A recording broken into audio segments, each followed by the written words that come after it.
Take it outside. Raymond set a hand on the bar and leaned in. His breath smelled like cigars and vodka. His eyes were bloodshot. He'd been here when I came in, so he'd probably been drinking longer than I had. Give me my goddamn wallet, son, or you'll regret it. I doubted that. Regret wasn't something I was familiar with. For God's sake, Raymond, his girlfriend said. The friend on his left opened the fold of his down-filled vest to show off the handgun he had holstered to his belt. Like that was supposed to scare me. Hand it over, he said. We all saw you take it. I blinked lazily. I don't have whatever you're looking for. Raymond took in a deep breath, and his chest puffed out. The veins in his neck fattened like a blow snake. He was ready to swing. He was the kind of man who had a tell so obvious, it was practically written across his forehead. That's no way to win a fight. You keep your face straight, your body loose, your steps light. And, if you do it right, they'll never know it's coming. Raymond's face turned from ruddy to crimson right before he reached over and grabbed my wrist.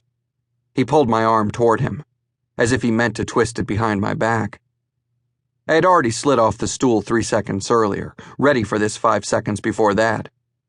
I kicked with my right foot, catching his knee. He howled and let go of my wrist, so I threw a backhanded fist, catching him across the temple. His friend, the one carrying the pistol, came at me. I grabbed my empty shot glass and chucked it at him. It collided with his forehead with a resounding crack. His flesh split open, spewing blood down the bridge of his nose. The third friend caught me off guard with a jab to my side, then a quick punch to the face. There wasn't much power behind it, though, and ignoring the pain was easy. I hit him across the jaw.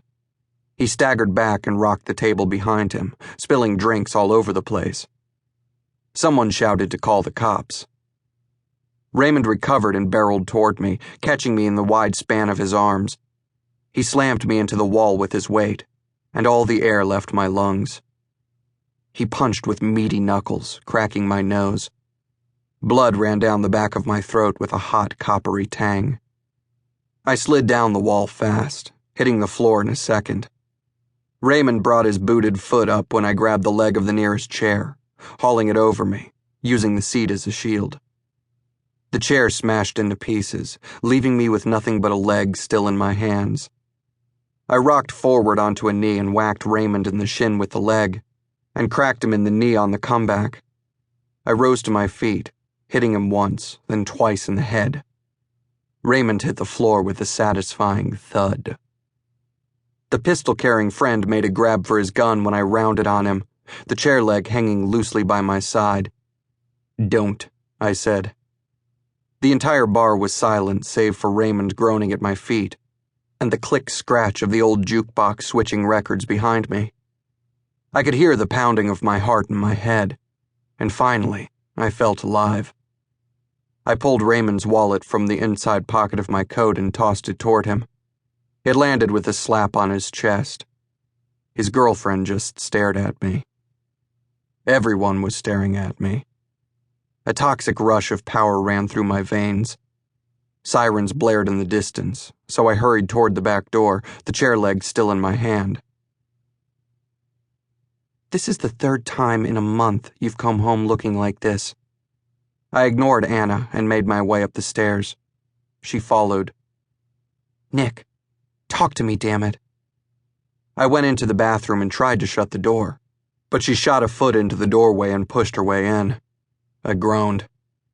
The upstairs bathroom wasn't much bigger than the downstairs bathroom, and 2 people in it was one too many. I leaned back into the vanity, propping the heels of my hands on the sink. I ran into a doorknob, I said. She smacked me in the side, and fresh pain chased the hit.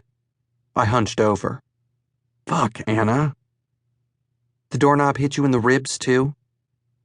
I turned around, giving her my back, and leaned over the sink. I suddenly felt like I might puke.